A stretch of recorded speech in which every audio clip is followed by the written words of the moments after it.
আর দেবরাজ চক্রবর্তী গ্রেফতার হতেই প্যান্ডোরার বাক্স খুলতে শুরু করেছে, ভুরি ভুরি অভিযোগ সামনে আসতে শুরু করেছে।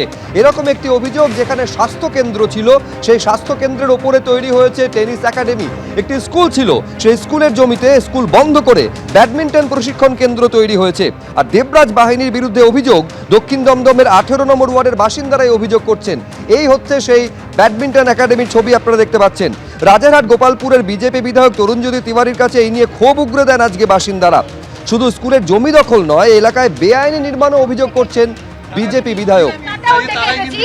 এবং তার জন্য এলাকার কাউন্সিলর 18 নম্বর ওয়ার্ডের কাউন্সিলর সঞ্জয় দা কিন্তু আত্মহত্যা করেছে। প্রবলেম হচ্ছে আমার কাছে সঞ্জয় দা অনেক মনে করেছে, মানে এখানে আমি শুনলাম এখান থেকে যে টাকাটা ভাড়াটা ওঠে, সে ভাড়াটা মিউনিসিপ্যালিটি পাওয়ার কথা, মিউনিসিপ্যালিটি করে এই রামকৃষ্ণ পার্ক অ্যাসোসিয়েশন ভাড়াটা নিজের টাকায় নিয়েছিল। কোন অসুবিধা নিয়েছিল সেটা ওরা বলতে পারে। আমি 24 ঘন্টার সময় দিতাম জমা করার জন্য, জমা করে থাকলে ভালো, নাহলে কপালে কষ্ট, সেটা ওরাই বলতে পারে। আমরা কিন্তু sufferer, we are the sufferer. যারা যারা যারা এটা হচ্ছে 10 মাস এটার বয়স।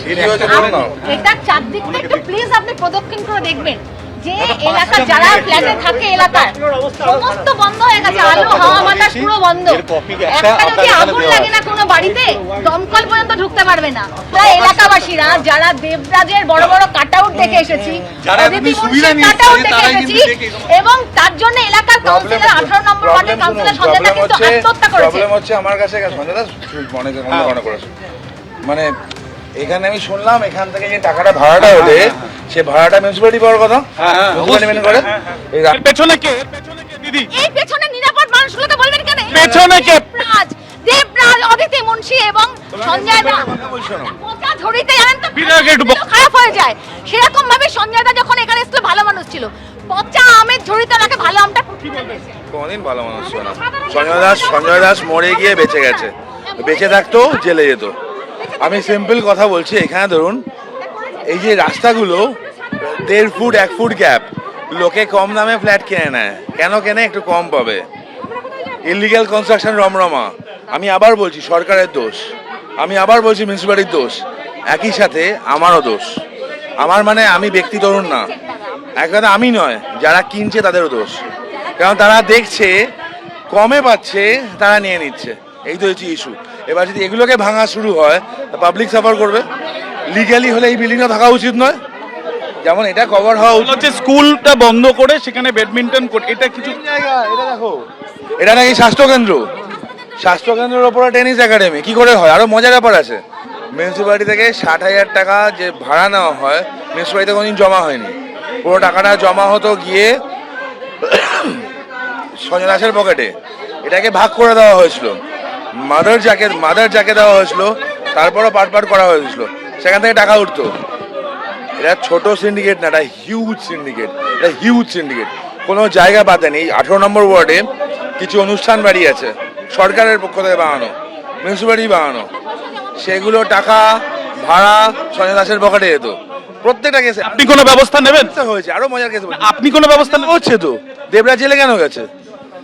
এতকাল তো এত আন্দোলন হয়েছে, এত আন্দোলন হতে লাভ হয়নি, কমপ্লেনটা তো করতে হতো। বিজেপি বিধায়কের বক্তব্য আপনারা শুনলেন। 18 নম্বর ওয়ার্ডের বাসিন্দারা তারা পর্যন্ত অভিযোগ করছেন যে স্কুলের জন্য দেওয়া হয়েছিল জমি, যেখানে স্কুল চলছিল, সেই স্কুল বন্ধ করে দিয়ে ব্যাডমিন্টন প্রশিক্ষণ কেন্দ্র তৈরি হয়েছে। পাশে রয়েছে পুরো প্রাথমিক স্বাস্থ্য কেন্দ্র, তার উপরে তৈরি হয়েছে টেনিস একাডেমি। এমনকি স্থানীয় বাসিন্দারা বলছেন এ বিষয়ে পুলিশকে বারবার অবগত করা হয়, কিন্তু কাজের কাজ কিছুই হয়নি। শুনুন।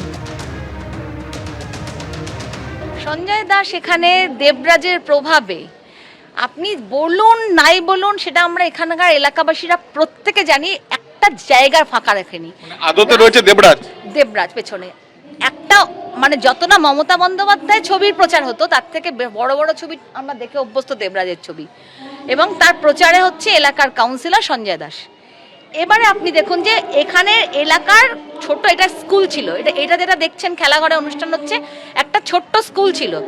সেই ছোট্ট স্কুলটা ভেঙে বন্ধ করে এলাকার সমস্ত গরিব মানুষ, একটু পিছিয়ে পড়া সবাই, তারা বিনা পয়সায়, আজকাল তো সরকারি স্কুলে খুব একটা বিনা পয়সায় কেউ পড়তে চায় না, একটা রিক্সাওয়ালাও চেষ্টা করে যে ভালো পরিষেবা পাওয়ার জন্য ইংলিশ মিডিয়াম স্কুলে ভর্তি করে।